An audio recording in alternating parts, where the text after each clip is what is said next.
আসসালামু আলাইকুম সবাইকে। নাইমাস কুকিং আপনাদের স্বাগতম। আশা করি আপনারা সবাই ভালো আছেন। আমি আল্লাহর রহমতে অনেক ভালো আছি। আজকে আমি আপনাদের জন্য নিয়ে এসেছি আলুর কাবাব রেসিপি বা ডিম আলুর কাবাব রেসিপি। কম খরচে কিভাবে তৈরি করা যায় সেটি আজকে আপনাদের সাথে শেয়ার করব। চলুন এখন আমরা শুরু করব। আলুর কাবাব তৈরি করার জন্য দুটি বড় সাইজের আলু আমি আগে সিদ্ধ করে এরপর ম্যাশ করে নিয়েছি।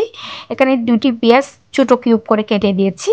একটা ডিম সিদ্ধ করে গ্রেট করে দিয়ে দিয়েছি। 1 টেবিল চামচ ধনেপাতা কুচি দিয়ে দিয়েছি।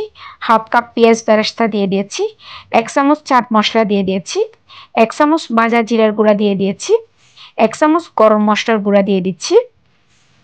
এখন সামান্য হলুদের গুঁড়া দিয়ে দিয়েছি। 1 চামচ লাল মরিচের গুঁড়া দিয়ে দিয়েছি।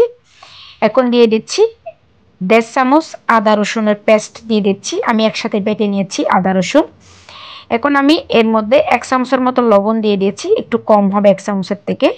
2 টেবিল চামচ আমি বেসন দিয়ে দিচ্ছি। এখন আমি এর মধ্যে 1 চামচ লেবুর রস দিয়ে দিচ্ছি। আপনারা চাইলে বেসনের পরিবর্তে এখানে চালের গুঁড়োটা ইউজ করতে পারেন।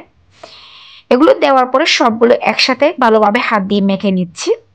এগুলো মাখা হয়ে গেছে। হাতটা ধুয়ে আমি এরপর হাতের মধ্যে তেল লাগিয়ে নিয়েছি। এখন আমি কাবাবগুলো বানিয়ে নিচ্ছি। অল্প একটু ডো নিয়ে নিয়েছি, এর মধ্যে হাত দিয়ে গড়িয়ে পাতলা করে আমি কাবাবের শেপটা দিয়ে দিচ্ছি।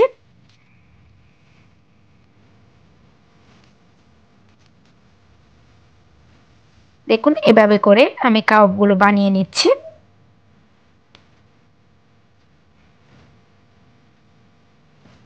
আমার সবগুলো কাবাব বানানো হয়ে গেছে। এখন আমি এগুলো ভাজতে চলে যাচ্ছি। ভাজার জন্য আমি একটি বাটির মধ্যে একটি ডিম নিয়ে নিয়েছি। সামান্য লবণ দিয়ে ডিমটাকে ভালোভাবে ফেটিয়ে নিচ্ছি। এই ডিমটা ফেটানো হয়ে গেছে। এখন আমি এটাকে একটা সাইডে রেখে দিচ্ছি। আমি একটা প্লেটের মধ্যে 1 কাপ ব্যাটস গ্রাম নিয়ে নিয়েছি। এটি আমি ঘরে তৈরি করেছি। প্রথমে একটি কাপ নিয়ে প্রথমে ডিমের মধ্যে দিয়ে দিয়েছি। এপাশ ওপাশ উল্টিয়ে পাল্টিয়ে ভালোভাবে ডিমের থেকে চুবিয়ে নিচ্ছি। ডিমের থেকে উঠিয়ে আমি সরাসরি ব্যাটস গ্রামে দিয়ে দিয়েছি। ব্যাটস গ্রামে দিয়ে ভালোভাবে কোট করে নিচ্ছি। এগুলো এভাবে ভালোভাবে কোট করে নিতে হবে। এগুলো ভাজার জন্য আমি আগে থেকে একটি প্যানের মধ্যে পর্যাপ্ত পরিমাণ সয়াবিন তেল গরম করে নিয়েছি। এখন আমি সরাসরি তেলের মধ্যে দিয়ে দিয়েছি। এভাবে করে আমি কয়েকটি কাবাব এভাবে কোট করে নিব। প্রথমে ডিমের মধ্যে দিয়ে এভাবে চুবিয়ে নিতে হবে। এরপর আমি ব্যাটস গ্রামে দিয়ে এভাবে কোট করে নিচ্ছি।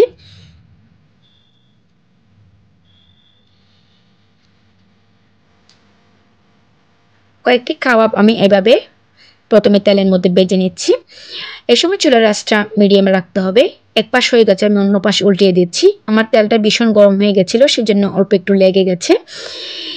এভাবে করে এগুলোকে গোল্ডেন কালার করে ভেজে নিতে হবে। যারা আমার চ্যানেলটি সাবস্ক্রাইব করেছেন তাদেরকে অসংখ্য ধন্যবাদ। যারা এখনো আমার চ্যানেলটি সাবস্ক্রাইব করেনি তারা আমার চ্যানেলটিকে সাবস্ক্রাইব করে রাখবেন। পাশের নোটিফিকেশন বেলটি অন করে রাখবেন। যখন আমি নতুন কোনো ভিডিও আপলোড করব তখন সাথে সাথে আপনাদের কাছে নোটিফিকেশনটি পৌঁছে যাবে। এগুলো হয়ে গেছে, এগুলো আমি উঠিয়ে নিয়েছি তেল থেকে।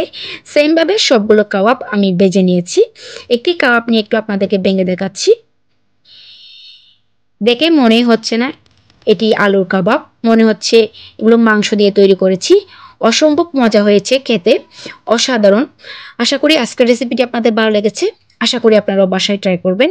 যদি আমার এরকম সহজ রেসিপিগুলো আপনাদের ভালো লেগে থাকে তাহলে অবশ্যই আমার ভিডিওতে একটি লাইক করবেন। কোনো প্রশ্ন থাকলে আপনারা আমাকে কমেন্টস করে জানাতে পারেন। সবাই ভালো থাকবেন, সুস্থ থাকবেন, আমার জন্য দোয়া করবেন। আল্লাহ হাফেজ।